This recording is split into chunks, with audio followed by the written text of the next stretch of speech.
এরকম সাধারণভাবে করলা ভাজি করে খেলেও যে এতটা মজা হয়, আর জামাইকে যখন করলা ভাজি আমি প্রথম দিন এভাবে করে রান্না করে খাওয়াইছি তখন তো জামাই অনেক প্রশংসা করছে, আর এত প্রশংসা করবে এই রকম করলা ভাজি খেয়ে আমি কখনো ভাবতেও পারিনি। তো আজকে নিয়ে আমি এই পর্যন্ত 3 দিন এরকম করলা ভাজি করছি। প্রথম যেদিন করলা ভাজি করছি ওই দিন খেয়ে অনেক প্রশংসা করছে যে অনেক মজা হয়েছে, আর একদিন করে দিবা। তো দ্বিতীয় দিন যেদিন করে দিছি ওই দিন বলতেছে আরও করে দিবা। তো এরকম করার পর বলতেছি যে আমি একটু খেয়ে দেখি করলা ভাজি, মানে অল্প অল্প করছিলাম, আপনার ভাইয়ে খেয়ে নিয়েছিল, আমি আর খেতে পারিনি।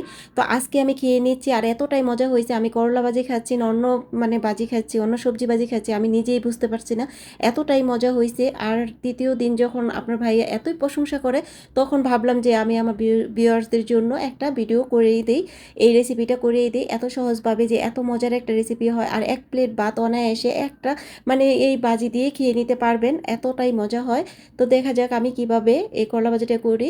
আসসালামু আলাইকুম। এখন আমি এখানে করলা কেটে নিচ্ছি, কেটে আমি একটা করলাকে দেখুন কতটা মানে মোটা মোটা করে কেটে নিছি।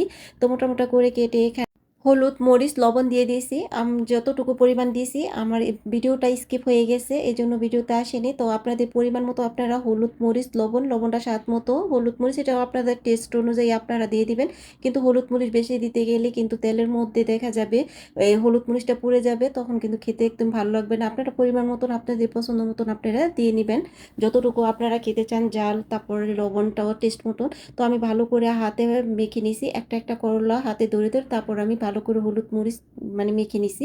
এরপর কড়াইতে দিয়ে দিয়েছি তেলটা গরম হয়ে গেলে এখন আমি এক এক করে করলার দিয়ে দিব, দিয়ে এক মিডিয়াম আছে আমি বেজে নিব, কারণ করলাটা একটু মোটা এই জন্য মিডিয়াম আছে আমি বেজে নিব যেন করলাটা ভালো করে সেদ্ধ হয়ে যায়।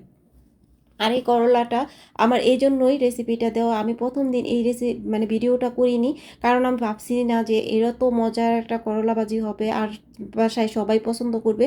আপনার ভাইয়া তো মানে কি বলবো এই খাবারটার ফ্যান হয়ে গেছে, আমি ভাবতেও পারিনি যে করলা ভাজির ফ্যান হয়ে যাবে।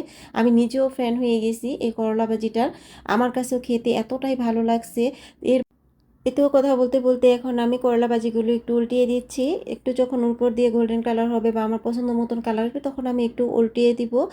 আপনারা চাইলে এই করলা ভাজির মধ্যে আরও কিছু অ্যাড করতে পারেন, যেমন আদা রসুন বাটা, ধনিয়া গুঁড়া, জিরা গুঁড়া ব্যবহার করতে পারেন। আমি কিন্তু হলুদ মরিচ দিয়ে ভাজি করছি, কিন্তু এতে কিন্তু খেতে অনেক মজা লাগছে। আপনারা যদি আর টেস্ট বাড়াতে চান তাহলে এই মশলাগুলো দিতে পারবেন। তো এখন আমি করলাগুলো ভাজা হয়ে গেছে, আমার পছন্দ মতো কালার হয়ে গেছে, আমি এখন নামিয়ে নিচ্ছি। এটা যার যার পছন্দ কতটুকু কে ভাজি করে খাবে, আর একটু কেউ চাইলে কড়া ভাজি করতে পারেন, আমি এতটুকু ভাজি করব, এতটুকুই আমার মানে আমার কাছে ভালো লাগে। আপনাদের ভাইয়া এরকম ভাজিটাই পছন্দ করে এই জন্য আমি এরকম করে ভাজি করে তুলে নিচ্ছি।